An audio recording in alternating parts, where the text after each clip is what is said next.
In today's video, I'm going to teach you how to find file history in Figma. To begin, open the design file you want to review. You can launch Figma in your browser or the desktop app. Both work the same for this. From your recent files or within the correct project, click to open the specific file.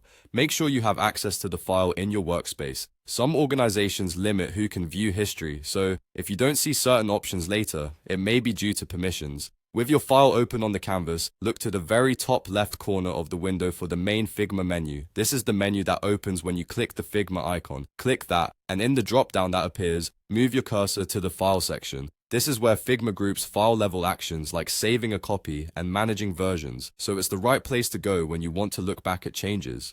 From that file menu, choose Show Version History. As soon as you select it, Figma switches into a special viewing mode dedicated to your file's timeline. You'll notice the canvas dims slightly, indicating you're no longer editing the file. You're looking at its history. On the right-hand side, a panel appears listing all available versions. You'll see entries organized by time, often grouped by date, with labels and previews where available. Each version shows when it was saved and may note who made changes, helping you identify the moment you're interested in. Scroll through this list to scan the progression of your work. Click any version in the list to preview exactly how the file looked at that point in time.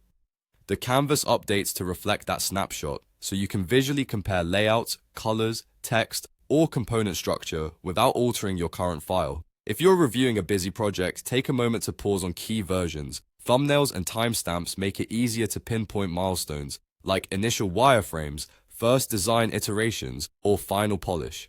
If you don't see what you expect in the panel, try widening the window to show more details, or check whether you're viewing a branch or a different tab. Also note that some teams name important versions, which makes them stand out in the list. Even if names aren't provided, the timeline still preserves every checkpoint Figma captured automatically. When you're done reviewing, simply close the version history view to return to your normal editing mode. That's all it takes to find and navigate file history in Figma. It's a simple workflow that gives you a clear, reliable record of how your design evolved over time.